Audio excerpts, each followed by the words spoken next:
the new year upon us, we are faced with a decision. We can choose to be more than what we are, or we can remain the same.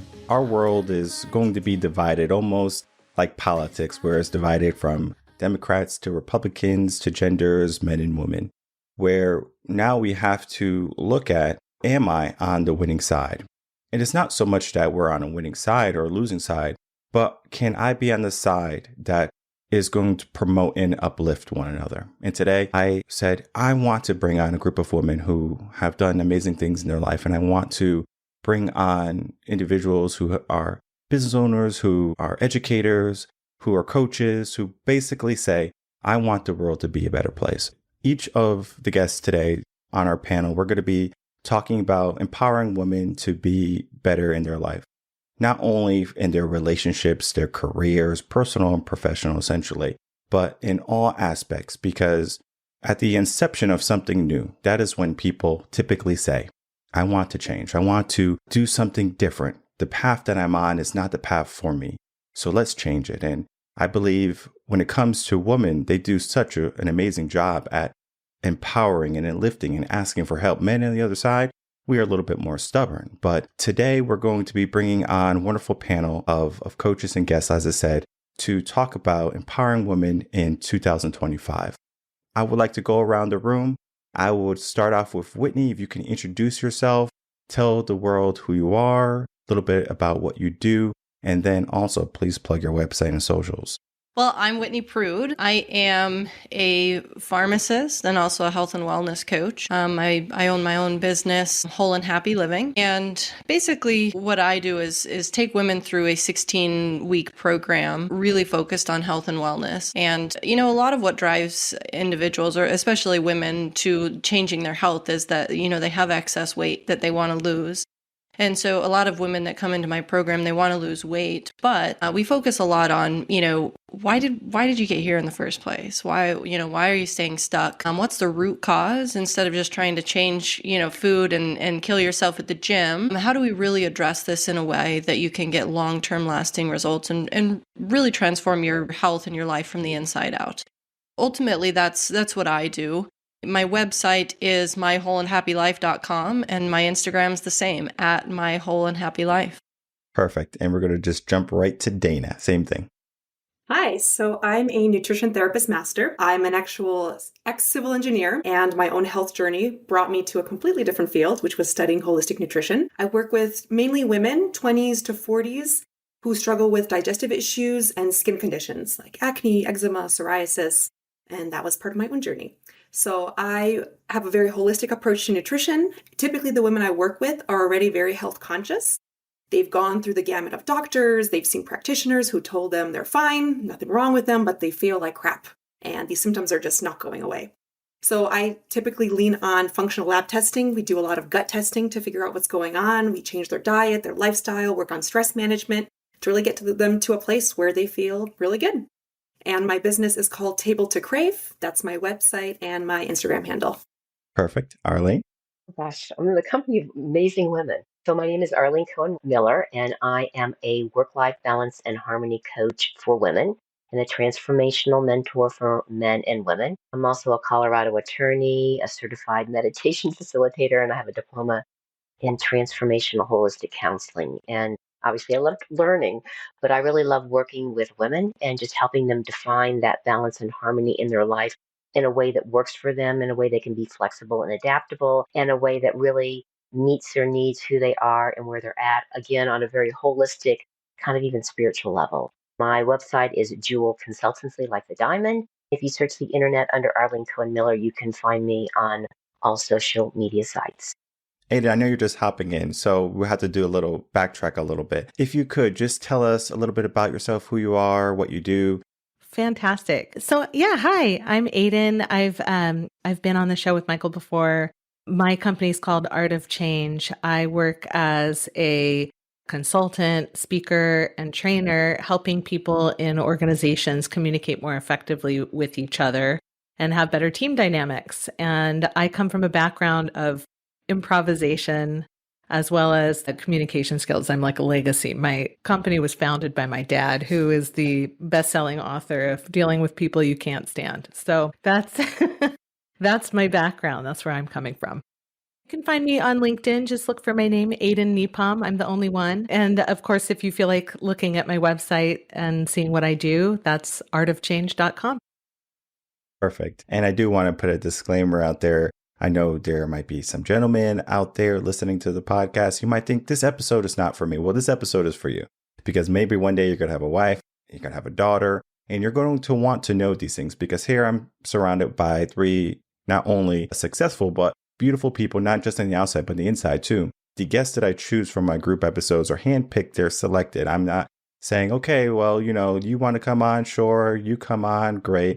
Typically, you have to be a guest already of the podcast to be even on a group episode. So that means if you were never a guest on the podcast where we did a recording and it got aired, you're not coming on the group episode. So this group here is of a select crop more so than, okay, I'm just bringing on random people. I have faith in this group, in this panel today. One of the questions I want to ask initially in good faith is, when we're trying to empower women today, it's almost like an uphill battle, it seems like, because there's a battle almost between a professional life and a personal life. In a sense, there could be a balance, there could be a harmony there. I know many women, just from working with them and just knowing what's happening is they feel like they have to sacrifice one or the other. They have to sacrifice their career, they have to sacrifice their family. I want to empower women today that if they want to be a family woman, stay-at-home wife, whatever, or if they want to be a boss babe, a career woman, go for it. What is your take on this whole concept of a woman and empowering herself to be better this year, whether it be professional or personal? And I would like to begin with Daina, if you could give us your insight on that. It is a hard thing to think about with how much we are bombarded with as women and how much we're expected to do, whether that's raising kids, having our successful careers, taking care of the home, and all the classic things, but also the modern things that a woman is expected to do. I find it very interesting that there's a new movement, sort of, what do they call it? The trad wife. I don't know if you're familiar. Yeah, I find this so interesting, that the traditional wife, in other words. And there's sort of a movement of getting back to that traditional wife concept of the woman who stays home, who takes care of the kids, who homesteads, who raises chickens, who makes sauerkraut, all the things. I think that's a good sign. It's a good sign of women sort of, some of them coming back to those classic roots, some of them wanting to give up this grind that we're expected to do. And that's okay. Because I think for many, many years, it was sort of expected that women are able to juggle all the balls, do everything. And now we're sort of taking a stance of like, I don't have to be a career woman if I don't want to. I don't have to be a boss babe if I don't want to. And that's okay. Other women, I think it's fabulous that they want to do that, start careers, start businesses like all of we have here. So I think in general, I'm very interested to see how that movement will change and how, I guess, women will establish themselves. I love what you just shared, Dana.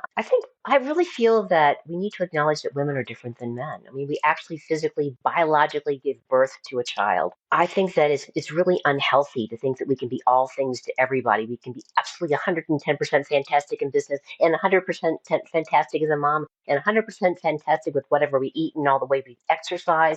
It makes me tired thinking about it. And we have to really have a knowing of ourselves and our priorities and what we want to do and how we want to be in life. I mean, I started my law practice and found out I was pregnant. My first year of being a mother and having a law firm, I worked part-time. It was physically impossible to do it all. I was exhausted. And I think that as women, we can empower ourselves to live our dreams, but in a way that works for us. And it can be unique for each woman. We don't have to fit a mold and we can still be productive, but we don't have to, when I first started practicing an attorney, the outfits that I had to pick from look like a man suit with a women's kind of twist to it. We can just be ourselves.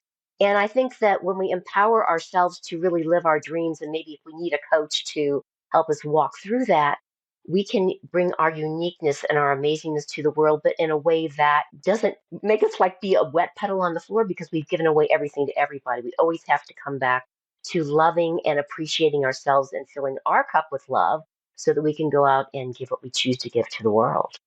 Thank you for both of your comments. And just to kind of add on to that, I think, what I see the most, because the women that I have coming in, to work with me are women who are struggling with their health. And one of the most common things that I see is women that fall into these categories, right, that we're talking about. They're people pleasing, taking care of everybody else. They're overachieving at work. They are finding outside sources essentially for their self-worth, their self-love, and taking care of the world. Taking care of the world, essentially. For many years, their health gets put on the back burner. One of the things that we work on is how do we actually start taking care of ourselves, and how do we actually start changing our expectations? Do we have to be that career woman and take care of everything and take care of our parents and take care of, be at the PTA and be at the church and be, like we feel like there's expectations to do all of these things. And we say that, it's like, I don't have time to take care of myself because I'm doing all of these things. And the reality is what I always try to help and encourage women to do is to rethink their priorities. So when we really take the time, and I'll ask people, list out your top 5 priorities. Of course, we put in the priorities, and the number one is, my kids, and then my husband, and then my job, and then my, family and friends and relationships, and then my hobbies or whatever. And where do we fall? Where does our health fall on that priority list? And so it ends up being a shift, right? Where instead of us and our own health not being on the list at all, right, we have to not only put it on the list, but it needs to become number one. And a lot of women feel like that's selfish. Like they feel guilty taking care of themselves. But the reality is that, just like on an airplane, we have to put on our own oxygen mask before we put everybody else's oxygen masks on, or we're not going to make it. We're not going to be here to take care of those people that we want to be able to show up for. So it's a battle, it's like being, finding your place as a woman. But the reality is that we do get to say no, and we do get to think through what are the highest priorities, what are the most important things to me and my health and my family. And when it doesn't really fall in line with the right motivation for doing that thing, then the answer needs to be no. Yeah, I heard Whitney talking a little bit about boundary setting. And I think that's, for mental health reasons, that's great. But I think when we think about communication, which is where I'm coming from, boundary setting and conversations is really, really key to having difficult conversations. And I would love to see more women setting clear boundaries within the constraints of a conversation. What I mean by that is like, here's the purpose of our conversation. Here's what I'd like to accomplish in our conversation. And here's how we'll do that. Here are the rules for this interaction. And then asking for agreement on those rules before moving forward. I think we'll have better conversations in general if we can agree to some ground rules as a whole. And I would love to see women doing more of that, as opposed to working from a place of either reactivity or such like strong walls because of the fear of how a conversation is going to go, that it gets in the way of having those important conversations. So setting boundaries around how we talk to each other, I think would be really useful moving forward. Okay, so setting boundaries on how we talk to each other. Are there any other boundaries that you believe women should be looking at in 2025? I feel like the same stuff in any year applies in the year 2025 when it comes to, you know what I mean? It's like we all strive to set boundaries around the amount of time we spend on stuff we don't want to spend it on, really guarding, taking time to care for ourselves or our loved ones, or we always strive for these things. Realistically, people are going to people. And I think that's going to show up next year the way it always has. So what I like to think about, instead of thinking about time boundaries, we all do the best we can. I just really like to think about choosing how we interact with each other as an important step moving forward. And I should be clear, I don't think that's specific for women. I think that's everybody. I think it's an everybody thing. As much as I am a woman and I care about women's issues, I'm often thinking about things on a broader level than just this is about women. So I think I should be clear about that. 100%. And definitely, this is not something where we're going to single any type of person out. Race, culture, gender it's essentially just looking at, women today in boundaries. And I do want to pass it to Whitney now to talk on the topic of boundaries in women. Yeah, so boundaries, I mean, boundaries can be a lot of things. It can be, as like Aden was saying, it's like communicational boundaries, but it can also be like what we actually allow ourselves to do and what heights what we allow ourselves, to push ourselves to. And a lot of where this comes from for me is my past and my story. My parents went through a divorce when I was a teenager. I was 16. And I did what most humans do, and I shoved everything down and tried to survive and was an optimistic person and felt like I was kind of floating above the situation and thought that everything was honky-dory and fine. And the reality is that it wasn't. It was all, boiling up inside of me. What I did is the way that I managed all of those emotions was I became hyper focused on becoming a pharmacist. And so what I did is I pushed myself and I pushed myself and I pushed myself to overachieving, to busyness, to, that was my sense of self-worth. Lo and behold, by the time I get my first job, I get hired on at the Mayo Clinic, and 9 months into that, I end up with, I've driven my body and my health into the ground. I end up with an autoimmune disease. And now I've had to be able to take a step back from that career, right? It's like I worked my entire life to become a pharmacist. And in doing so, I ran my body and my health into the ground to the point where I essentially worked long enough to pay off my student loan. And then I had to walk away. And that's just, I mean, I still, try to wrap my brain around like, what the crap did I just do? Right. And so whether it's setting boundaries towards other people, I mean, a lot of times, like say, for example, I'm working with a woman who's dealing with a narcissist in a relationship, or a narcissistic parent or something, where they're trying to set boundaries where they can actually be healthy in their own lives. I mean, we also have to like take a step back and be aware of what we're doing to ourselves, because we also need to set boundaries with ourselves.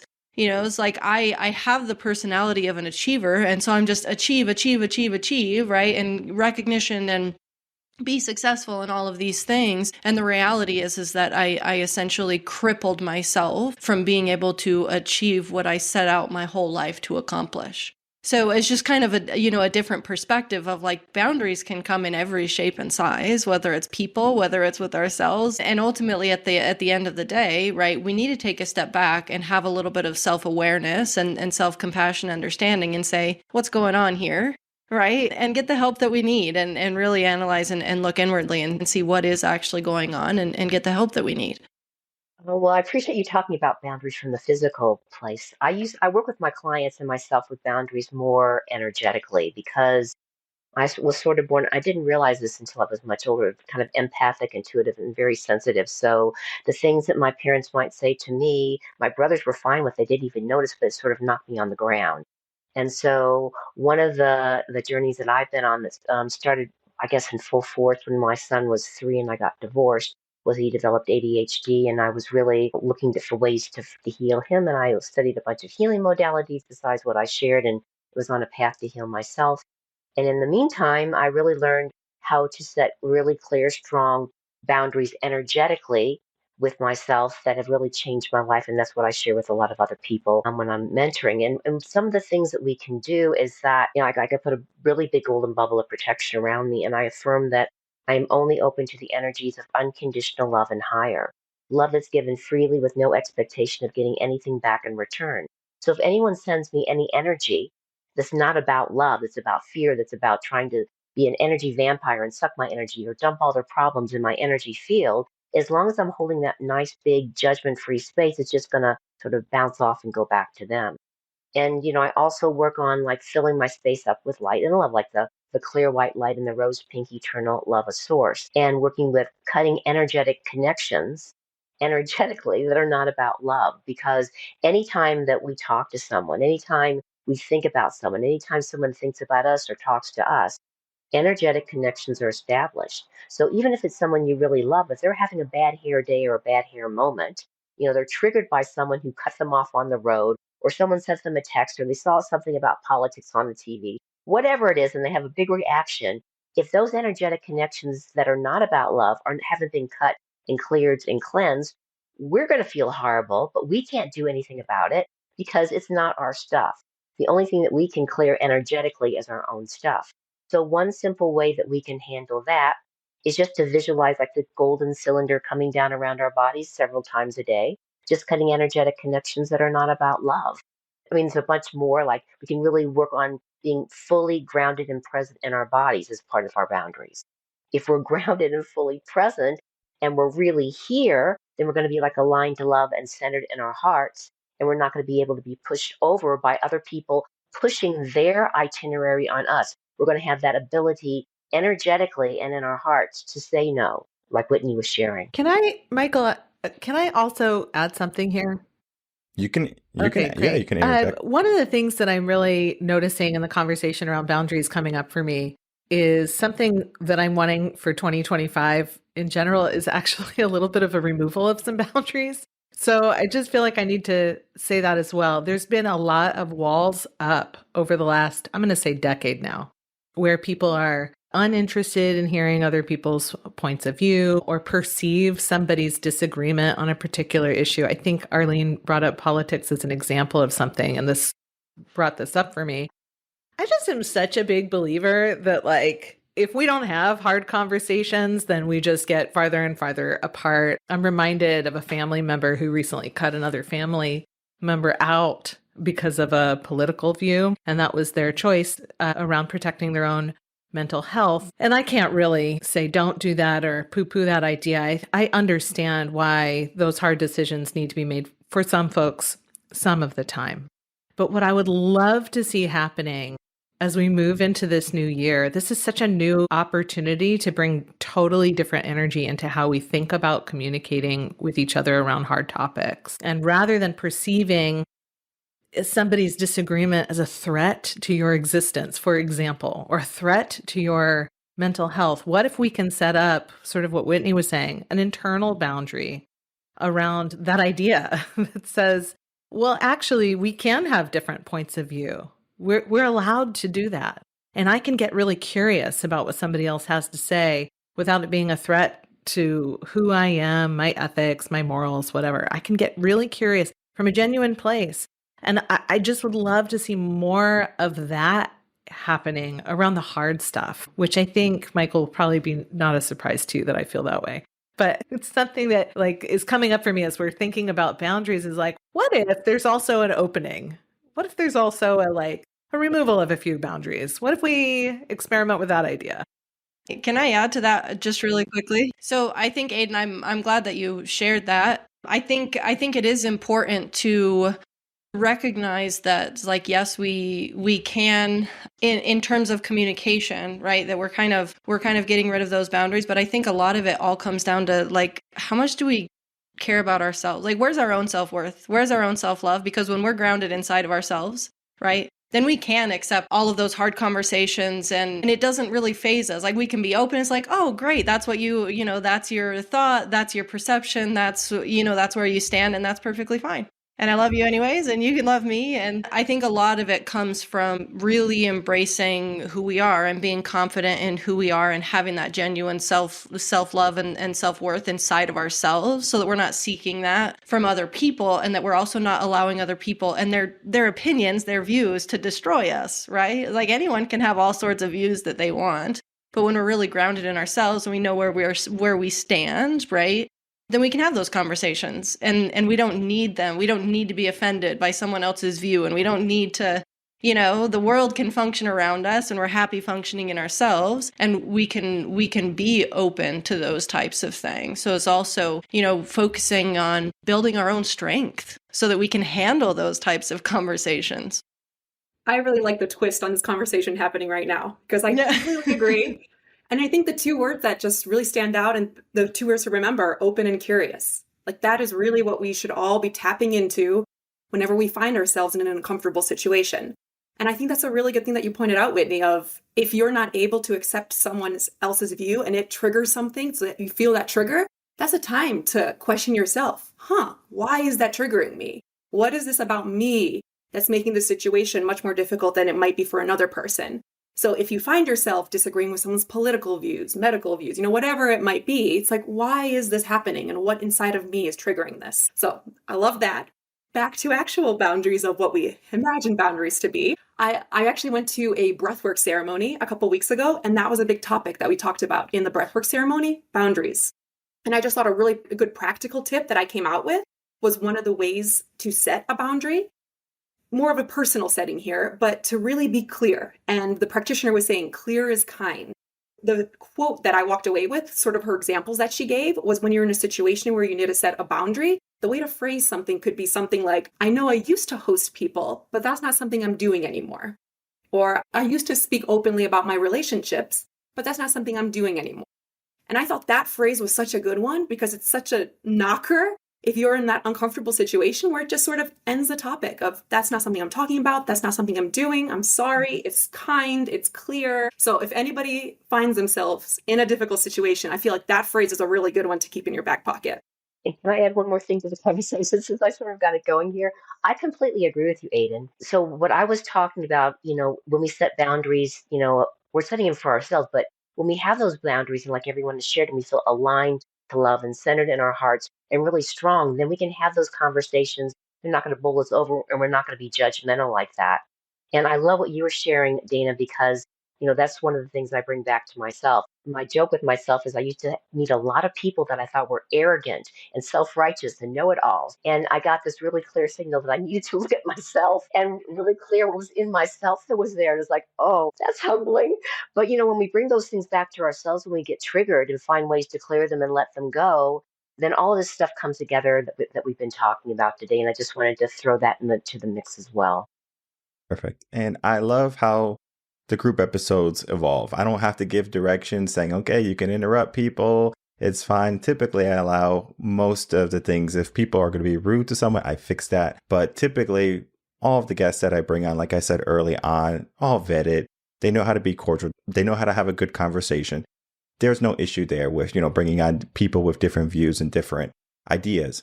And then it brings to the mind community, right? Where community can be my neighbor, maybe.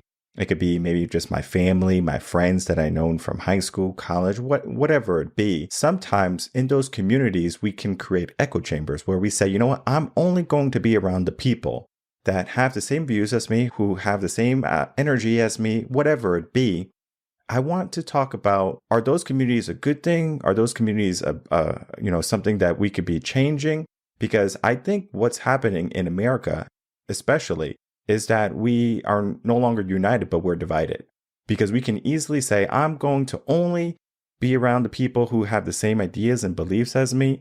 And even if you have a different belief than me, it doesn't mean I want to cause you harm, but I don't want you in my circle. And I know you said something, Aden, early on about political views and, people disassociating with one another because of these different things. So now they're just forming communities of people who think like them or maybe have the same idea of future for them. So I wanted to pass that to you first, Aden, to talk about the idea or the concept of communities and echo chambers. Yeah, I don't know that it's a recent development. I think humans have a tendency to seek like-minded individuals, and I don't think it's a conscious choice. I think we resonate with people who we see similarities in. It's a natural resonance. It feels great to be with somebody that we like, who seem to like us. And one of the ways we do that is we bounce ideas off of each other to see if it feels good to bounce ideas off of each other. So I don't think it's new and I don't think it's bad, but I do think that when there's a reality check, so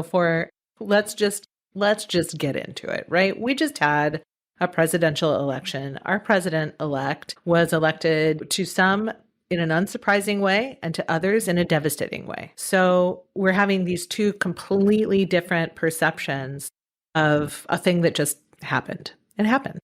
What I think would be particularly useful, I have people in my network who feel strongly on both sides of this election, just like I have people who have strong opinions on both sides of basically everything. I try and keep a wide swath of influences in my life. But what I witness on social media and in conversations with people I care about is this really not great reinforcement of these echo chambers.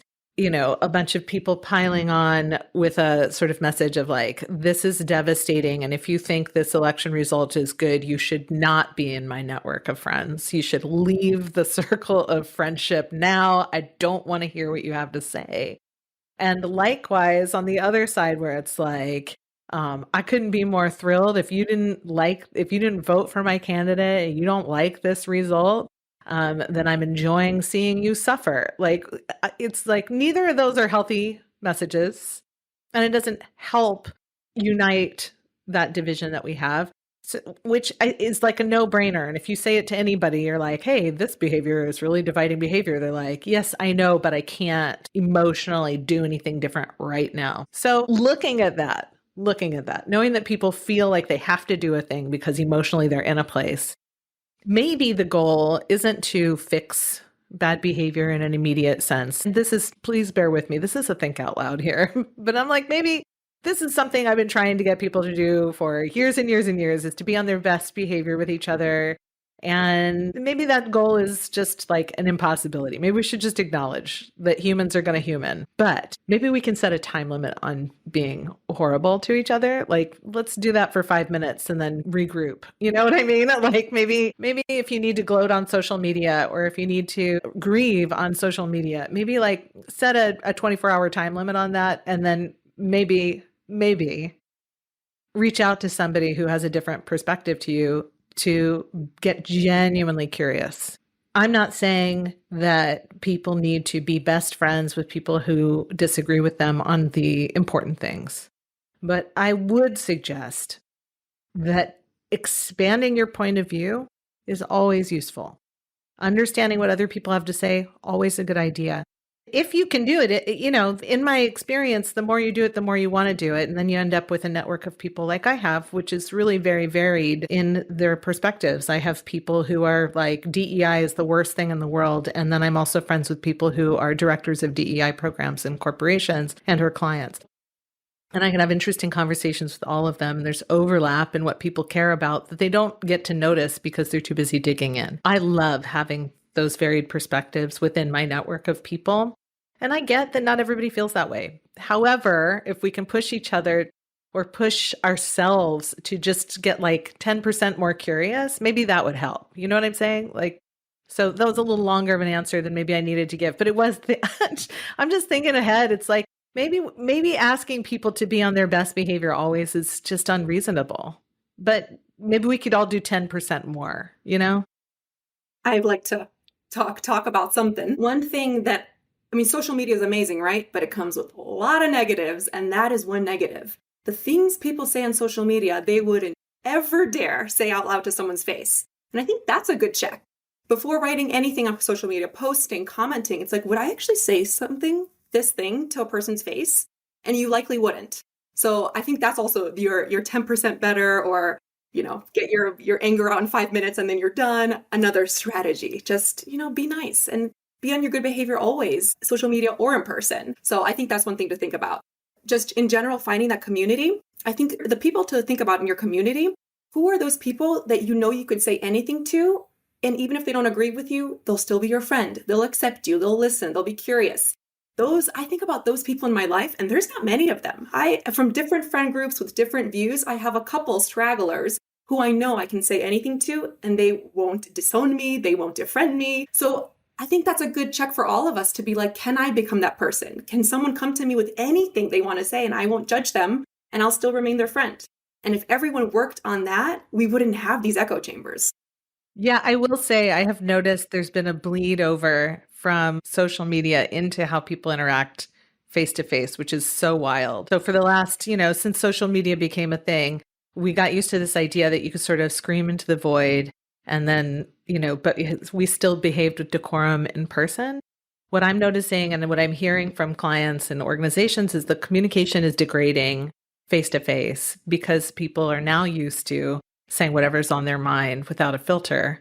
And then they get into their space and they say things they would not have said 7 years ago, but they'll say them now out loud and cut people out of their lives because of it. So it is a big watch out for sure. I'd like to add something to the mix. It just feels like there's a lot of separation energies on this planet, and they would like more than anything to pull people apart. And I was a member of a commercial law organization as an attorney, and a lot of my friends in that have different views than I do. And then they post on my Facebook page and they're very adamant, and that's okay. And I guess what I just focus on is that I don't have to agree with everything, but I still love you. I still care about you. I see the similarities in you. And there's a lot of people that don't seem to have the ability to do that right now. They get swept up by the tide. And I think the ones of us that are more heart-centered and open enough to these other possibilities, it's up to us to model that behavior, to show that, we can do this in the world. We can be good friends with all the different political parties, and we can agree to disagree, but we can still know what the similarities are. We love our families. We have interest in certain kinds of music or movies, or there's more things that bring us together than pull us apart, because it feels like what's happening is a lot of the things that are common issues for all of us, maybe healthcare and childcare and roads and safe communities. Those are being undermined and not funded because that energy is being pushed away in other directions that are there to divide us. We're not going to get everyone on board, but we can model that behavior and we can hold that ideal for others. I have kind of an interesting perspective here, which is, I guess, the beauty of a group situation. And I certainly, agree with everything that has been said here. Me personally, just more in a way that I function, and I share this just because it's another perspective, it's another view about community. I enjoy being an open-minded person, and so I have a hard time being a part of any groups that are very, very opinionated in one way or another, even if they agree with my opinion, right? And the reason being is that if I'm in a group that strongly believes one way, right, then we're typically bashing the other side.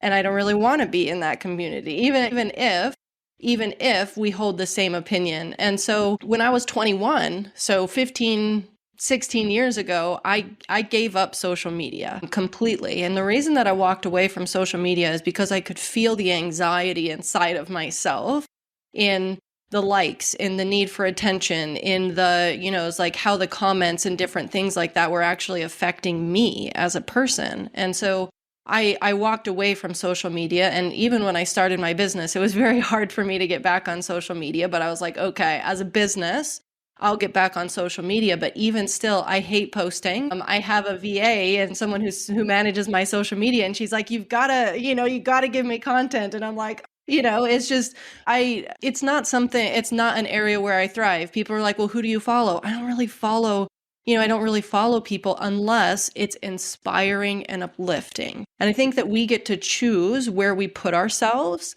and what those communities and those things do to influence us, even if it's something that is, an area that agrees with your opinion. Are there also all of this negativity, right? So the only types of groups that I'm a part of are like coaching communities where we're all working together to achieve something, where we're working together to grow. Very, very few like celebrities maybe that I might follow, but it's because they're inspiring. The things that they're doing and the way that they're fighting and those types of things inspire me to be better.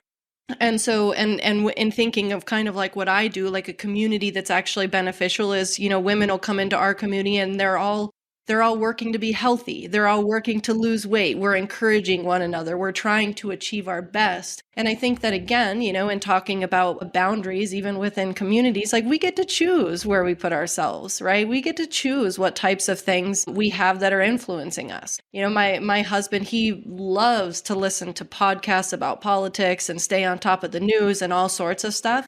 And I just don't. Like, that's a lot of negativity in my life. Does that mean I don't love my husband? No, he loves to spend his time there, and that's totally fine.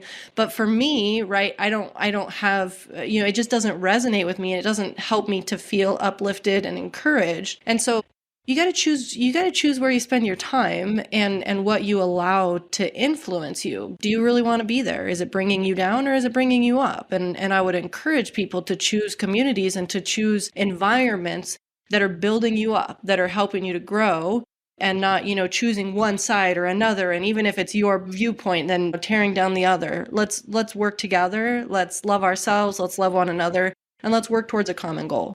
Do you think it's important to remember that communities based on a particular thing in common? So I come from an improv background, and I'm, part of the reason I'm on social media, and I left for a few years because it is a double-edged sword, right? On one side is poison and on the other side is bonding. Oh, and also there's cats and there's comedy. So there's, but it's a necessity for me to be connected in an online way. because I travel to perform and teach.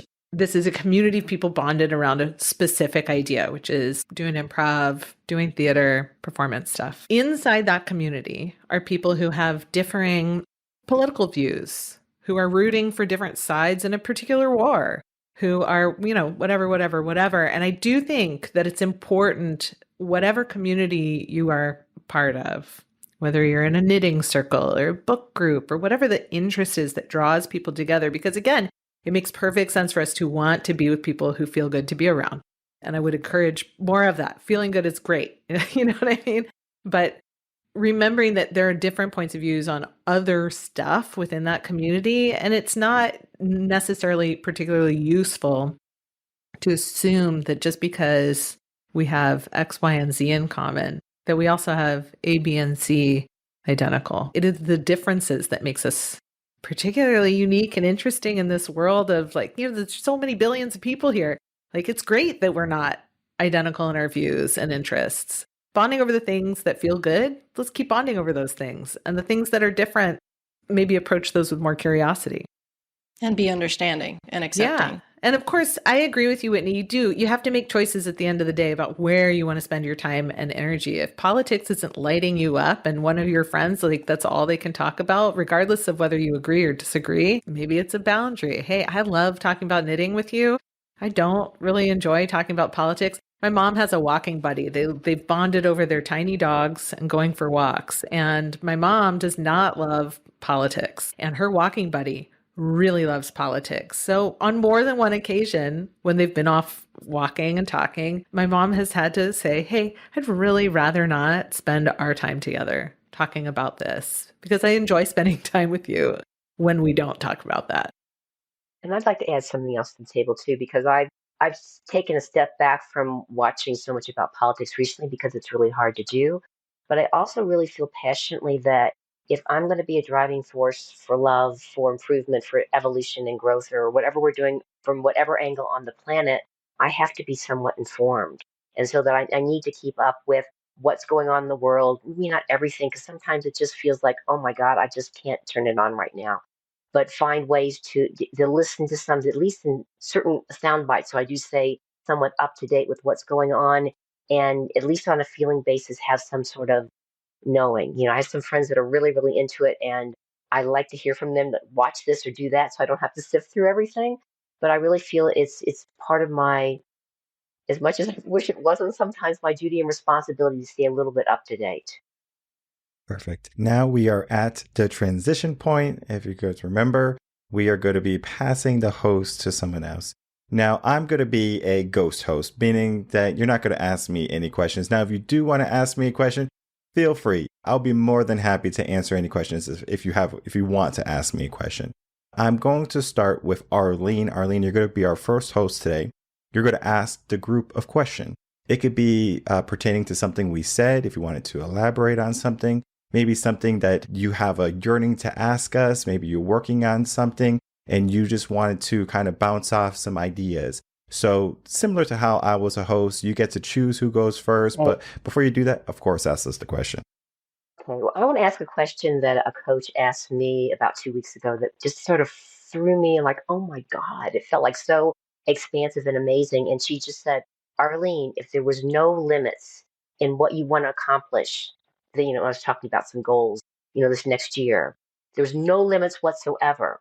How do you envision that goal? What does it look like? What does it feel like? And share. And she had it shared. She shared it with me. I shared it with her. I can't even talk. I'm so excited about it because it just broke some ceiling for me because I always was putting things in boxes about what I could do and what I could be. So if there was no limits for next year or even more than that, what would you be doing differently? What would you accomplish? How would that look like? How would that be? And I'll start with you, Daina. Ooh, oh my gosh. I think all of us as business owners, the first thing always on my list is what from a business perspective could I accomplish? And then I try to pull myself back of it's not all about growing my business. It's not about that. But if it was from a business perspective, I would, and this is going to sound so maybe boring, but I would love to be able to get a bigger coaching program in place. So I do nutrition therapy, Right now, I'm at a place where I work one-on-one, which I love because one-on-one coaching is so powerful. You really get to bio-individualize everything, but there's only so much time in a day, right? Love to get to a place where I can actually build some kind of bigger practice, some kind of program where I can help so many women at the same time and be able just to sort of spread my knowledge and then build a community. I would love to be able to get my clients all involved with each other because it gets a little bit lonely in the virtual world of working one-on-one. From a more personal perspective, I had a client, I asked all my clients, what do you not have time for? And I want to hear what is their answer, what they don't have time for. I had a client recently say, I don't have time to rush. And I thought, wow, what a way to live life. I would love that, to just not have to rush, not have to have my calendar blocked off, panicking, feeling like I haven't done enough in a day. When I have a little bit of a spare moment, filling it up with tasks I'm behind on. So God, if there were no limits, wow, wouldn't that be amazing, not having to rush? Yeah, it's like you start thinking about it, you start feeling into it and go, oh my God, there's still more. I kept on writing down more and more stuff. And so maybe we'll all do that too. So what about you, Aden, if there were no Yeah. limits? I know exactly what I would do. And this is stuff that I'm already in talks with my husband about making some of these dreams come true. So, for those who know me, I am a joy driven person. Sometimes I can be very serious or very forceful in my ideas. However, the thing that lights me up is joy. And that's what draws me to improv. And the thing that I do the best and the most joyful in improv is doing musical improv. So, what I want, if the sky was the limit, and I think that it is, I want to bring more musical improv to the world. And I want to do it specifically in places where it doesn't make sense to have musical improv. I'm already working with Fortune 500 companies. That's where I want to put more musical improv. I want there to be more musical improv at their events. I want to be coaching my clients, not just to communicate well, but to make up songs on the spot, because there's just a thing that lights up on the inside when you let go of controlling the outcome of a song or needing it to be good and just let your heart sing. So that's what I would be doing. And we are talking about doing more of that next year. We are experimenting with the idea of if that should be in a theater space or if that should not be in a theater space, and we just start doing it with people. But that's where my head's at. And I do think the sky's the limit on that, don't you? Oh gosh, you never know what answer you're going to I get know if you you ask were a not question like this. expecting This that, is were really you? fun. I want to teach the world No. to sing. Oh. Yeah. What about you, Whitney? Yeah, so I think if the sky was the limit, I don't think my goals would change from what they already are. So I mentioned a little bit about my autoimmune condition. Since that has been a part of my life, my perspectives have changed a lot, my expectations have changed a lot, and I've had to be able to be content living a little bit differently than I have in the past. However, a lot of times we dream about having all of this money and being super successful and all of those things. And when it comes down to it, when I was faced with a chronic condition and I have all of these issues, with my body and that sort of thing, I'm, 35, almost 36 and haven't been able to have kids and have a family yet, my perspective changes. So my perspective is like everything that I do in my business, if you really get down to the heart, and, as I don't tell a lot of people this, but really what's driving me at this point is making my business successful enough that I have enough income to be able to have a family and be able to pay for full-time help, because I can't do that. Like, I don't have the capabilities to do that anymore. Now, Arlene, if the limits were to take my chronic illness away, then we would go there. Well, there are no Then we limits. would go there. There are no limits. But because chronic illness gone, health expansive Chronic there. illness gone. Oh my goodness. I Yes, mean, that is the I would limit, be, isn't it? yeah, absolutely. So, but I think even still, that's my focus at this point, right? That's really become my number one priority, and something that I've really grown to see that I really want, that I don't want to miss out on that in life, right? And I think that it is easy to dream and to think all about money and how big of a house could I have and what are the things that I could have and how awesome would it be? And at the end of the day, all I want is to have a kid. No, you do. I know you're not here for that, Michael, but is there anything you want to add with the no sky to the limit before you Sure, get sure. another I have no question? problem answering questions. So for me, mine is very simple. Being a business owner and, if you want to look at a gender roles, a man, like protect and provide for your family. But I know from my experience being a teacher and working with children for so long that both parents need to be present. As much as I would love to expand, I can't, because as each of you know already, my wife's pregnant. She's going to pop any minute, right? Or any week, hopefully. It's important for me to be there for the kids. So if I didn't have limits, I would try to get more time in my day where I could spend time with the family and I can expand the business, because expanding the business requires me to travel, to keynote speeches, and to leave the family. So I'm going to be gone weeks at a time sometimes. And I understand there are people who do it.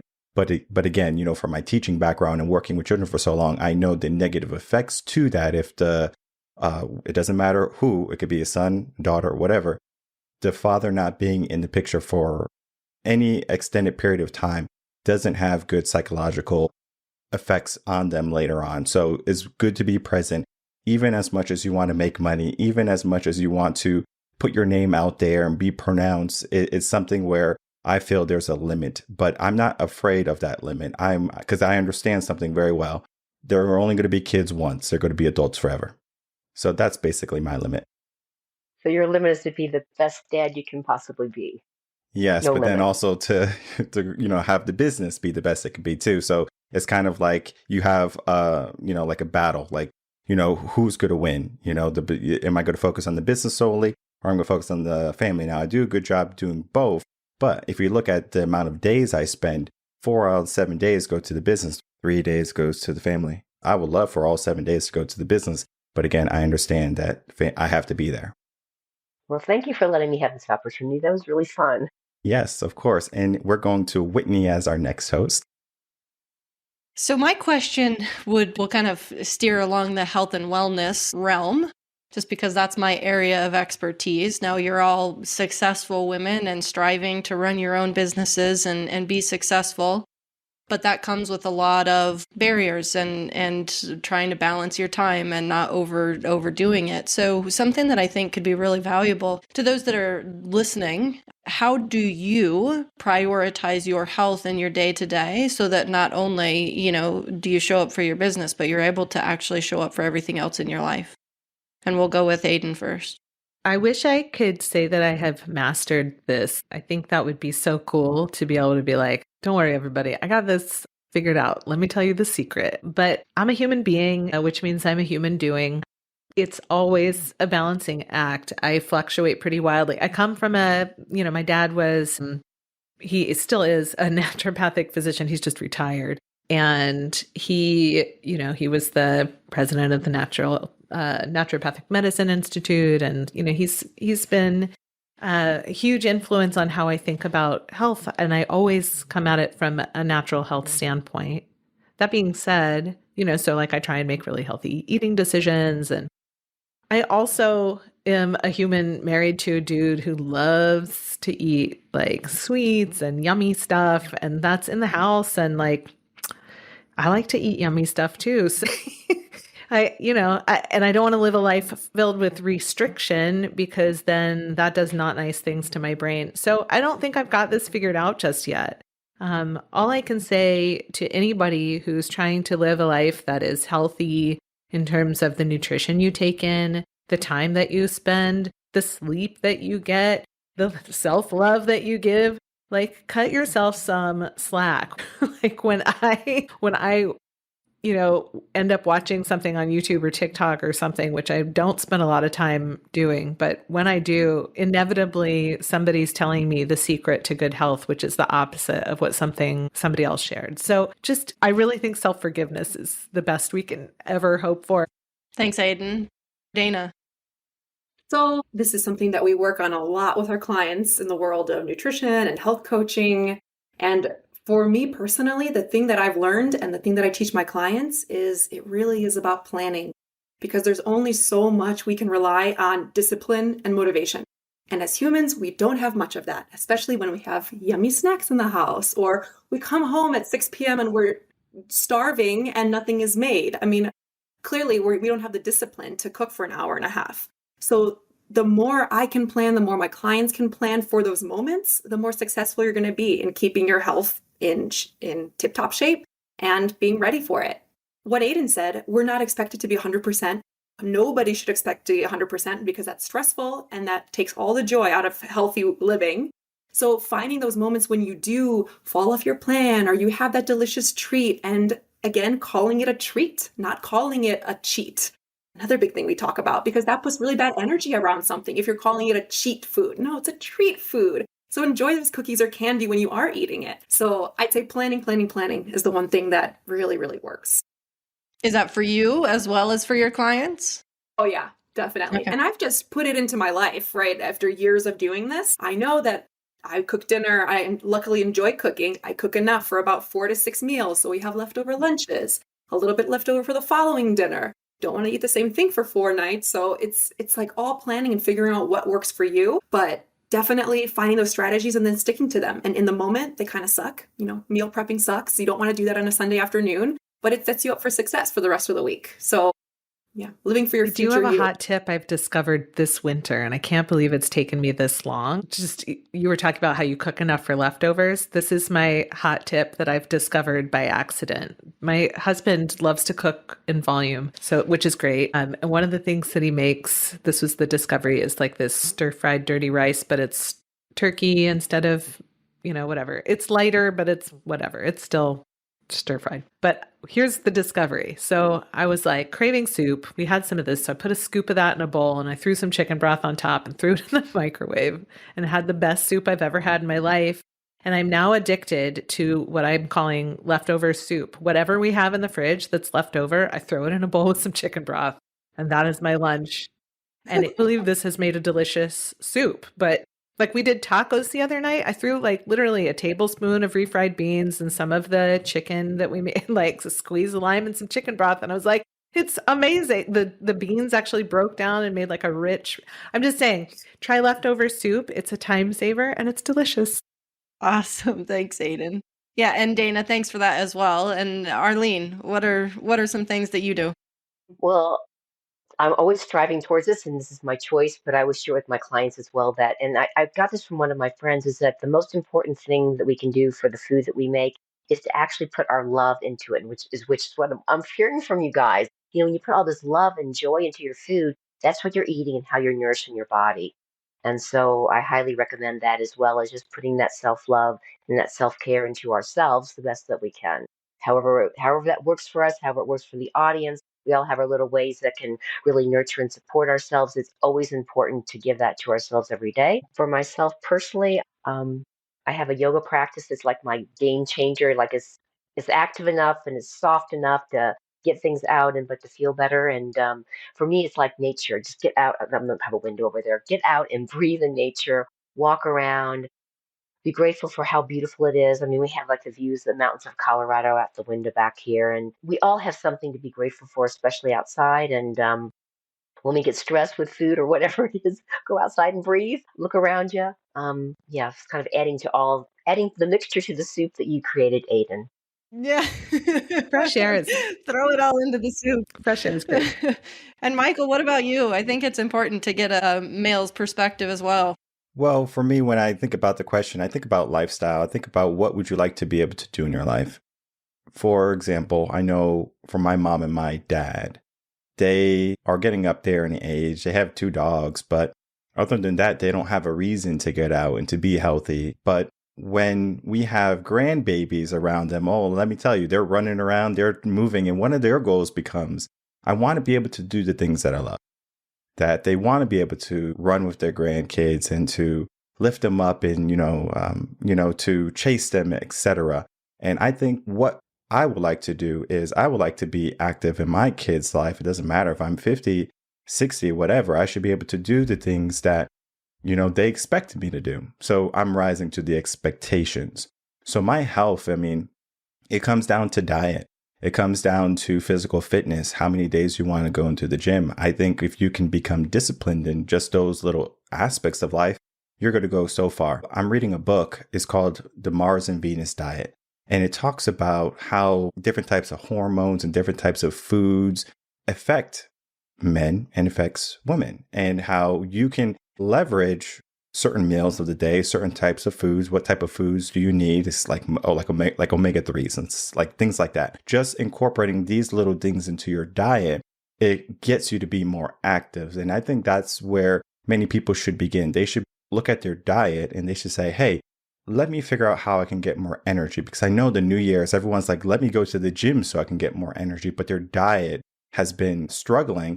All of last year, we have Thanksgiving, we have Christmas, we have the holidays eatery. There's so many cakes and pies. Before you know it, you have given yourself a foundation of struggle. You're addicted to this high fructose corn syrup. You're addicted to the sweets or treats or whatever you want to consider them. But at the end of the day, you have to, deliberate and say, okay, where do I want to be in 3 to 6 months from now? And then from there, you develop a plan, figure out strategies, whether it be meal prep, making soups on the go. It doesn't necessarily matter how you do it as long as you do it. Thank you. Well, thank you all for answering the question. Of course. Next is Aden. Yeah, I was like, what do I want to ask you guys? And I don't think I really came up with a satisfying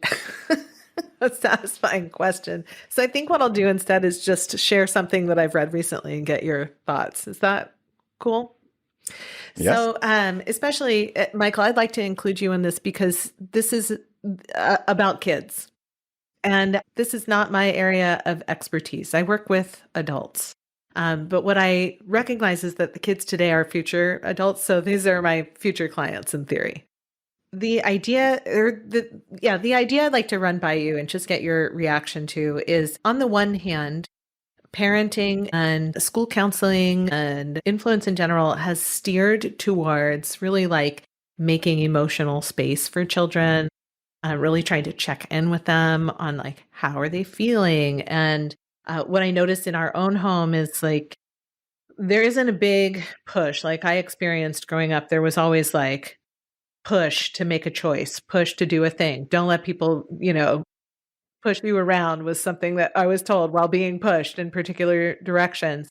In our own home with our own kid, it's very much like we check in with her. We're like, would you like to go to a friend's house? And she's like, no. So she's never played at a friend's house. Her friends always have to come here. We haven't pushed her out of the nest, so to speak, which feels very on par with parenting in general right now, the trends around it. However, statistically, the mental health of the current generation that just is in college is really not great. And book that I've been listening to, I don't actually want to, I feel like it's a controversial book title, so I'm afraid to say what the title of this book is. Say it. Okay, Say fine. it. I'm reading Bad Therapy. But I think the case the book is making is really interesting, which is that these more like open, like navel-gazy practices of teaching people to really check in with themselves and check in with what is their body feeling, where's their emotional state, as opposed to check in with the task ahead and what is the status of the task, what's your goal, how far are you towards the goal, has set people up to not be in a great position. I'm weighing, intuitively, I just am like a loving, open person, and I just want to check in with people. And on the other hand, am I setting people up for success here? And I just wanted to open sort of that can of worms here. This seems like a great group of people to weigh in on your thought. I'm going to open it very generally and broadly. What are your thoughts around these things? And Michael, I'd actually like to start with you because of your specific background working with kids. So this is a can of worms. It's your podcast. You tread how you want to. Yeah. Cut it out if you want, Michael. No. I'm keeping every bit in. There's an issue with how we are raising our children today. We can look at the research of how children are developing by putting them in schools. Has been a huge influx since the pandemic for homeschoolers. And it's not because the parents don't have faith in the school system.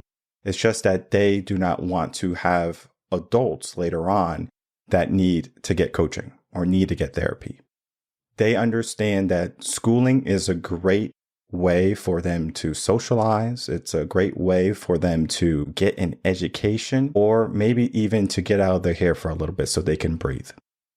But research has shown that a homeschooler is 71% better at socialization than them. They score 84% better on tests. So are they getting education? There's a book called Weapons of Mass Instruction. Okay. And basically, it talks about the concept of what is schooling and education. And I think of the quote of, do not allow your child schooling to get in the way of their education. So we have to be very careful as parents in how we are educating our children. From the technology that they have at their fingertips, they can go on their iPad, their laptops, whatever, be their phones, and they can have a plethora of information. And the problem is, we're giving children adult problems, and they're not equipped to handle adult problems. For example, a male his brain is not fully developed by the age of 25. And yet we're giving him all of these things, pornography, distractions on the internet. And we have to expect, well, he's going to be okay later on. And the reality is he's not going to be okay. He's going to need some coaching. He's going to need some guidance. He's going to need some mentors. And, just society as a whole, we learn to kind of do things by ourselves rather than to ask for help. And if parents just simply gave some attention to how they are going with the system, they can mitigate a lot of things. And I'm going to end on this because this is basically the key point. As a parent, you think you have to send your kid to school. So you say, you know what, at 3 or whatever, you send them to daycare, then you send them to pre-K, then you send them to, regular elementary, then high school, then college, right? But what happens during the pre-K to early elementary time is that they learn to be independent from you. So now you are no longer their sole educator, but it's a teacher, it's their peers. And so you have to ask yourself, you're giving everyone a bit of, their say now. They're creating their identity based off of what the teacher says or what their peers say, no longer about what mom and dad says. Now, this is why sometimes when a family is religious, they do better typically. It's a book for men, Raising a Modern Day Knight, where it talks about the initiation for men to go into manhood, where they bring in Christianity. It's just one method, but parents should be the primary educator for their children. And I find that if a parent could do that, and they do it in a way where they ask for help, because of course I know I can do a lot of things, but when it comes to my kids, they're going to get coaches, they're going to get other instructors, they're going to get other people besides me, because I know at the end of the day, dad can only do what dad does. And mom can only do what mom does. And we need other people to raise the children, right? They say it takes a tribe to raise a child. And that is very true. And we have to stop with the mindset of, I'm going to do this by myself, rather than with our current trajectory of put them in schools and let's hope for the best. Whitney, what are your thoughts? Oh my goodness. You said you want to be a mom, so let's hear. I mean, you want to hear my honesty is I'm absolutely terrified to try and raise a kid in this world. That's just it. I mean, I have, nieces and nephews and I'm very close with them. And, one of them the oldest, turned 16 in a week, and the things that they talk about that they see in school. And the things these days that they're putting up with. And I mean, there's so many weird, crazy things going on these days. And I don't know that I have, a really educated perspective to share. I don't work with kids. I don't have kids. I have my nieces and nephews. One thing that I have noticed with the upcoming generation in terms of work, these younger generation coming into work that my mom has talked about, she's a manager in a pharmacy, and they're just like, well, I'm only going to work 4 hours today because I have some errands that I'm going to run. And it's like, wait, like you're expected to be here for, you took a full-time job and you're expected to be here, and so I think that we still, even though we are getting into the feeling and paying attention to ourselves and loving ourselves and all of those things, it's still really important to push our kids as parents to be responsible and to work hard and to realize that what they are going to get in life is what they work for, and that there are winners and there are losers, that everybody's not a winner. And we do have to fight for what we get. And, you do have to push yourself out. You do have to get uncomfortable. You do have to go through hard situations so that you can learn. And so I think that, as parents, if we pull our kids out of working hard and out of, it's like, you don't want to do anything? Okay. You don't have to do anything. I think that it's our responsibility to help our kids to be successful and to push them and to help them realize you do have to show up to work. And you do need to, you do need to get an education, and you do need to try and do well, and you do need to try and be successful in this world. And so I think that 100% there's a balance, and that as parents we need to realize that, as a teenager, they're not going to make good decisions, right? There's a reality of being a teenager, and we do have to step in some instances and say, actually, this is how things are going to go right now, and save them from destroying their life when they're not thinking clearly. I mean, I think there's a balance, right? Of like allowing your kid to be who they are and accepting them and helping them to recognize their emotions and to genuinely love themselves. But at the same time, don't let them screw their life up, right? We do have to push because we are the adult and we see the end result. And it's important. We do need to be present in our kid's life, and we do need to give them that push. Arlene? One was share a personal thing that I experienced, but also I've watched a bunch of videos where they're homeschooling kids and they're out in nature and they're giving them things to play with and they're climbing up trees like I did when I was a kid and doing all sorts of things where you could quote get hurt and it's so important to have kids locked up in classrooms and stuck to their iPads and their cell phones all day and not know how to have a freaking conversation with anybody. That's just not healthy. That's just destructive to people. It's destructive to a whole society. How are you going to have a relationship with someone if the only way you can do is sit next to them and text? I don't get it. And when I see these like videos or whatever with kids outside all playing together and maybe a couple of homeschool moms bring their kids out and they're in nature, they're doing all sorts of fun things and maybe they could get a little bit hurt or bruised, but they're allowing them to explore. It feels so amazing because it feels so constricted of how we're narrowing things down in schools and where the art should be expanded. And the theater should be expanded and give them that outlet of creativity. And, I do agree that we, as parents, we do need to be involved in our kids' life. And I guess my perspective from that is that my son had ADHD. And by the time he reached like middle school, beginning of high school, this is what I learned, that I was arrogant because I was taking away the lessons that he needed to learn because I was like a hovering mom. He would do his homework. He wouldn't turn in his homework. And so I was there desperately trying to get him to turn it in. And from a friend that mentored me, he just said, Arlene, this is really arrogant. You're not preparing him for adulthood. He needs to know what it feels like to fail. And it was the hardest thing I ever did. I like stepped way back. And he did. He got hired and fired from a couple of jobs.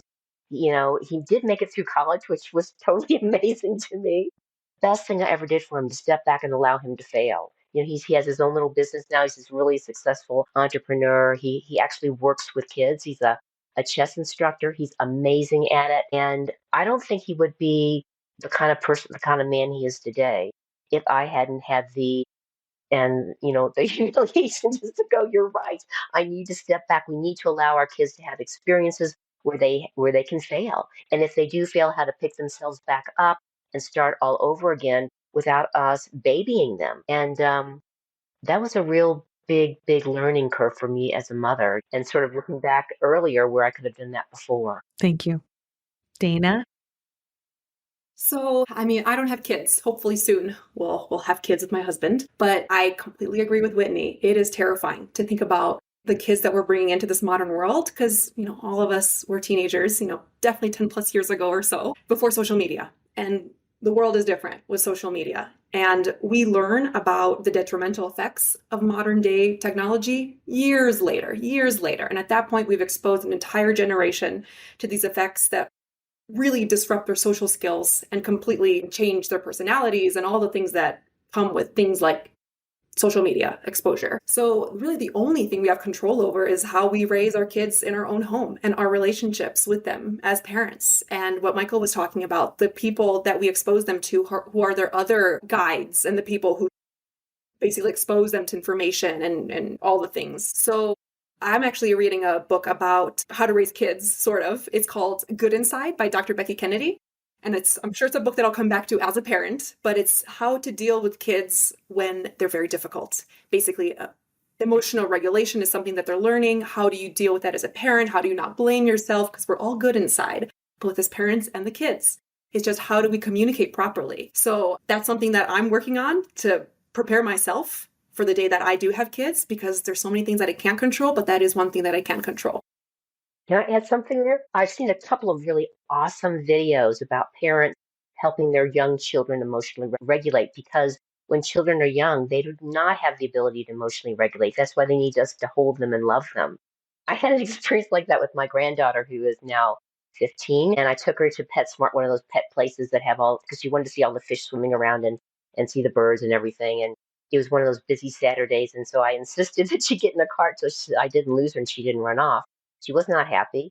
She started having this tantrum on the floor. And I remember, wow, I'm a grandparent now. I don't have to do it like I did when I was a mom. So I actually just sat on the floor with her and goes, I know you're really upset.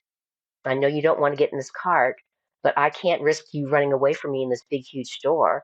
I'm happy to take you around, show you all the pets, and I'm happy to sit with you here until you stop crying and screaming. But as long as you're doing that, we're not going anywhere. And I just sat there for about 10 or 15 minutes. All these people were walking around. They were judging me. And I'm like, I don't care. We're staying here. I'm doing it different than when I was a mom, because I would have lost it back then. You don't know what the heck you're doing when you start out being a mom. You just do the best you can. I think grandparents do help with some of that. But yeah, I've had that experience. But there are some really awesome videos on YouTube and other places showing parents who really know how to work with kids and help them emotionally regulate, because they don't know how to do it themselves. So it's out there. Yeah, that's interesting. I think that's one of the things that I've been thinking about on the topic is this along the lines of letting kids fail, but also boundary setting. I guess it's full circle. Boundary setting around like, yeah, you're having a strong emotion and this is the task anyway. So you can feel your emotion and we're still going to finish the task. That idea of like, in order to teach people that the world doesn't stop because you have a specific emotional need doesn't mean you don't care for that emotional need, but it does mean that even with that emotional need, we still move forward. Otherwise, everything will come to a grinding halt is sort of the argument, I think, in the book that I'm reading. So I appreciate all of your thoughts. Thank you. Back to you, Michael. Well, not back to me. Dana's the host now. And I'm the last one, I think, right? Yes. Yes. Okay. So to bring everything maybe together, one book that I read a little while ago is called 4,000 Weeks. I don't know if anybody's familiar, but It's a time management book. And I feel like everybody who reads that book, their mind is blown, because it's talking about how there's 4,000 weeks in a lifetime. So you really only have 4,000 weeks to do everything that you want to do. And we kind of talked in the beginning of our conversation how women are juggling so many things. How do we have time for this? And then we talked about setting boundaries. And we talked about how do you surround yourself by people who have the same interests? So how do you find your interests? So I'd love to hear, how have all of you found the things that really matter? And how do you know where to put your time? Because you only have 4,000 weeks. Let's start with Whitney. I think my big thing is that I love to learn and I love to grow. So that's really where I spend my time. I want to be surrounded by things that are where, it's like my brain is being blown, my mind's being blown, it's like I want to learn those bigger things. I want to learn how, I can be better. I want to learn how I can be more successful, that sort of thing. But also at the same time, it's like, I also have, a couple of places where I go when I'm really discouraged, when, it's like a lot of times, maybe people listening to this podcast are like, oh, look at all these successful women. It's like, we all still have really hard days. And it's like, holy crap, do I give this business up tomorrow? Is it failing? Or, I mean, there's any number of struggles that we all go through on a regular basis. And so I think that it's a matter of finding your interests, right? But my interests are, I want to learn, I want to grow.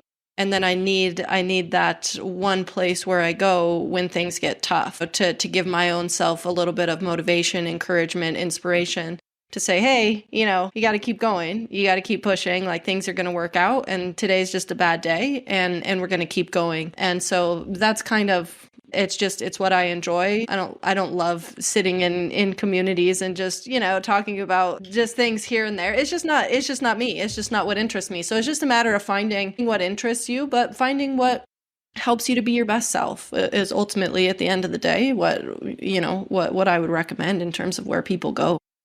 No, I love that. I love that you vocalize how you kind of know what you want and you're okay with people not agreeing, and you don't have to basically adapt yourself or form yourself to pretend to be something you're not. I think that's great. Aden? Yeah, so go watch my TED Talk. That's what my TED Talk is about. It's about getting out of limbo and finding that place, that there's this place between the thing that you fear, which is whatever it is, failure, not actualizing your real self, not figuring out your purpose, whatever that is, leaving stability behind, and your greatest joy. And that place in between is limbo. And the way that you get out of limbo is by choosing joy. And, at this point, I think most people have heard of the concept of ikigai, right? That overlap of like, what are you good at? What do you enjoy doing? What would be the greatest service to others? Like finding where all of these things overlap is a great place to go. Because I think people would tell me, like, just pursue your passion. And I didn't know what that, I'll give a little thumbs up with my camera. Just pursue your passion. But I didn't know what that meant. And for me, passion wasn't a trigger word that tapped into where I felt fulfilled. It was the joy element for me. So it may not be what's your passion or what's your greatest joy. Maybe it's another word. And I think playing with the semantics of how your brain processes the world can be useful to identify what you want to do more of. But at the end of the day, that's what we're talking about. What do you want to do more of? What would you do if money wasn't the defining factor? And do you want to make that a career path for yourself? Or do you want to get a job that takes care of the money thing so that you can invest your energy into the passion or joy or do more of thing? And that's where I think those questions get answered, is in that space of looking at the question through those different lenses. Like going to an optometrist, right? They're like, is it A or B? A or B? One or two?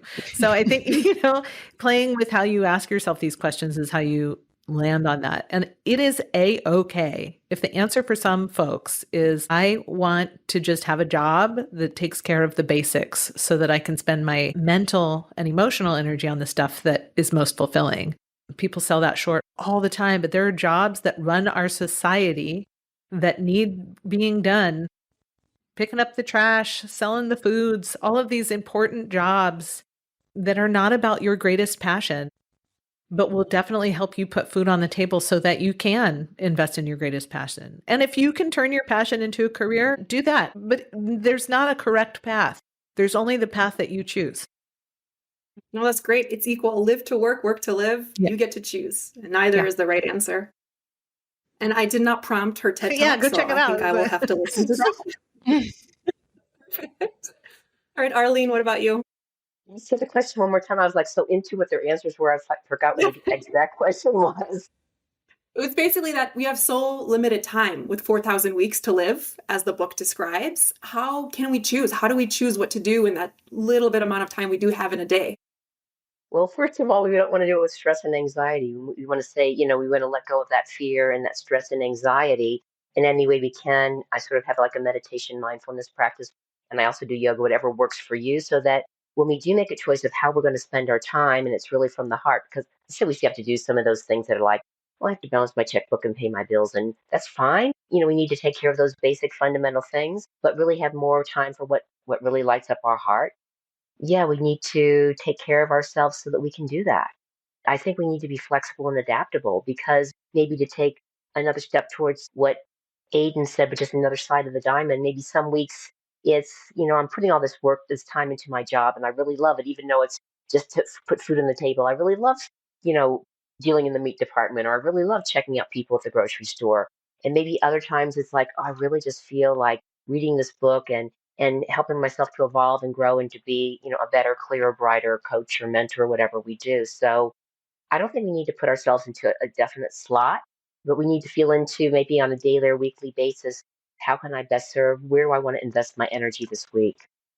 I'll add one last piece, which is when you can identify for yourself what does fulfill your heart space, whether that's, a joy word or a passion word that helps you define that, or a purpose. If you think about what is my purpose here, if you want to get into like the big questions and you're able to answer that for yourself, whatever that is, when you can fill in the blank on what is the thing that drives my existence, the thing that pushes me forward, the thing that lights me up, whatever that is. Once you identify that, other decisions become easier because you can weigh it against, is this fulfilling my mission on the planet or my destiny or God's plan for me if you are religious, whatever that is this fulfilling that? And if the answer is no, it's easier to say no.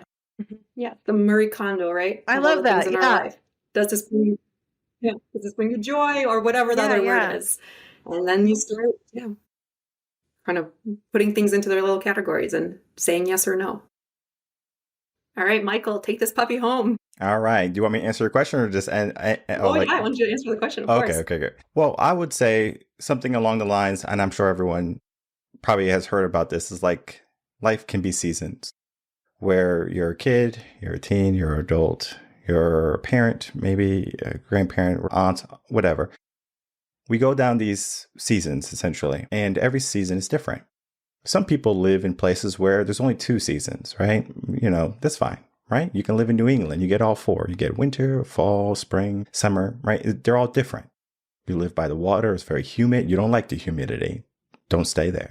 I always say, you are not a tree.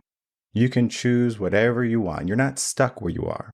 But if you are stuck, ask yourself, well, how can I get unstuck? And typically the solution is you ask help, you ask for help. And it's something I think, we did really well today, where we weren't afraid to say, hey, I'm not perfect. I'm not afraid to ask for help. And I think since we have such a limited amount of time, we should not be, this individualized person. We should be looking at, well, let me see who can help me. And then you get over that hurdle because there's always someone who has done what you would like to do, right? There's very little things that people have not done, right? Roger Bannister, for example, the sub 4-minute mile. He was the first man to do it, but then everyone else did it after him. There's very few people who have done what you would like to do now. If you are this person with a grandiose idea, the first person to want to do something, you need to surround yourself with people who have growth mindsets, people who want to see you win as much as you want to win. And when you can surround yourself with those people, it doesn't matter if they did it or not. You don't need an army to be successful. You need just a couple of people. Right? You can do it yourself, yes, but 2 to 5 people max. So figure out who those people are in your life. And it doesn't necessarily matter about week 1, week 10, week 40, whatever. You're going to say, I'm on this journey. And as long as you have good company, it's really good. I don't know if you ever went on a road trip with someone and you're just like, I don't like this person. It's miserable, right? So surround yourself with the people who are going to make that journey so much more pleasurable. And it's not going to be so much of, I have this much time left. It's how much time I get to spend. So we're living more in the moment rather than looking at the future that is always going to be there. It's just like we take our presence away. And I think that does a disservice to many people. Did you want to say something on it? No, I think that was great. I think that was a good wrap up. Okay, good. Okay, typically the host will say something at the end. So I was like, all right, I'm going to give her a chance to be the host, but not a problem. I'll take back the reins. I have been doing this for a bit. So like I said, just elaborating a little bit, Aden said something early on. It's okay to not have everything figured out. And, just to elaborate on that, it's, we might not have things figured out. It's already, 2025, essentially. So you might say, well, I don't have it figured out. We are so quick to say, I'm going to postpone this. I'm going to do it later. I'm going to do it tomorrow, next week, next month, next year, right? And the human mind, it does something very interesting. It does this thing of the concept of something new. So the New Year's has so much power to it, but it doesn't have to be New Year's. It could be a new day. It could be a new moment if you want to even go like more micro. It could be a new week, a new month, but yet we think everyone else is doing it, so let me do it. Well, it's not so much about what everyone else is doing in life. It's about what you would like to have done and accomplish in life. Our conversation was definitely one where people can look at how people are just human. We are people who are figuring it out as we go, but it doesn't mean we have to keep on failing and failing and failing and think that we're in this fight by ourselves. Here we have four wonderful ladies who have tried so many different things in life. Maybe they have succeeded, maybe they have failed. They have stories to tell. And I have found that if you can just sit down and listen rather than just, say, okay, I'm going to do what I want. Great. Yeah, you can live in your ego. You can live in your emotion. But at the end of the day, how can you get to the next level? And typically, you need a coach, you need a mentor, you need a teacher, you need someone who's going to say, I'm going to pull the best out of you. Because I know most people, when it comes to success, they run from it because they understand that the work involved in order to get it, it can be debilitating. It's uncomfortable. And we have to get comfortable being uncomfortable. As we begin to wrap up, I'm going to go around. I'm going to give you the order and then just kind of final words and then plug audience, website, social medias, etc. So the order is Aden, Arlene, Daina, and Whitney. All right. So Aden.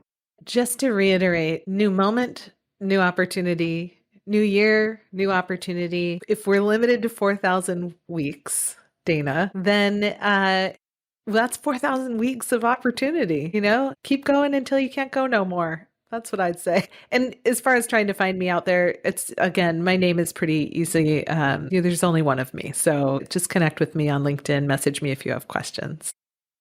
Thanks, Aden. I guess what I would leave with the audience for 2025 is like a trinity of energies that I love, which is kindness, patience, and tolerance. So no matter what you're choosing to do or change or be different or more of the same in the next year, just remember that it's really, really important to be kind, patient, and tolerant with yourself and others. As long as we're in that holding that loving and expansive and judgment-free space, so much is possible. I wish you all the best in the new year. If you want to find me, if you Google Arlene Cohen Miller, I'm like Aden. That's only one of me. You have to put the Cohen in there because there's a million Arlene Millers. And my website is Jewel Consultancy, like the diamond jewel, and then consultancy.com. And I'd love to connect with you. This was a great conversation, and it's really great being in a room and talking about things that I don't typically talk about with other people. So I really loved everyone's perspective. Sounds like we're all kind of on the same path and do have a similar viewpoint, or maybe it's just that we're all very open-minded and curious. So that's good. My name is Daina Rasutis. My business is Table to Crave. I'm a nutrition therapist, so definitely look me up if you're looking for any type of nutrition coaching or to learn more. And to wrap it up, my final comments, just because I'm focused on health and wellness. The new year is a big time for people to say, "Oh, I'm going to get my health in check. I'm going to go to the gym. I'm going to start eating healthy, whatever." The biggest piece of advice that I can give to anyone really wanting to improve their health in 2025 is just take the first small step. Too many people try to do everything all at once. I'm going to change everything starting, beginning of January, and then you only stick to it for a short period of time. The reality is that human beings are successful when we habit stack. You start with one thing and master it, and then take on the next and master it and take on the next. So if you're trying to improve your health, number one, take your first small step. Whether that's trying to make healthier choices, or maybe you are wanting to get to the gym a little bit more, but don't try to do everything all at once. Master one, and then move on to the next. I'm Whitney Prude. You can find me at www.mywholeandhappylife.com, or same thing on Instagram at mywholeandhappylife.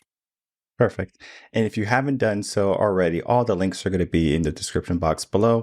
Also, I will be putting the link for their individual podcast episodes with me, so you can definitely go back and rewind if you haven't watched them with me, just having a one-on-one with them. And you're going to find that they are a breath of fresh air. It's a delight to know that someone is human. And I know it can be daunting sometimes to reach out to someone, to want to work with someone when it feels almost like you are the shadow of them. And it's not so much that you are inferior in any way. It's just that you see and you resonate with someone who you would like to become. And there's nothing wrong with working with someone for a time, for a season, if it even be that, and then you level up. I always say, like the book that changed your life is not the book that changed your life. It's all the subsequent books that you have read. So with each podcast episode, there's always these little nuggets.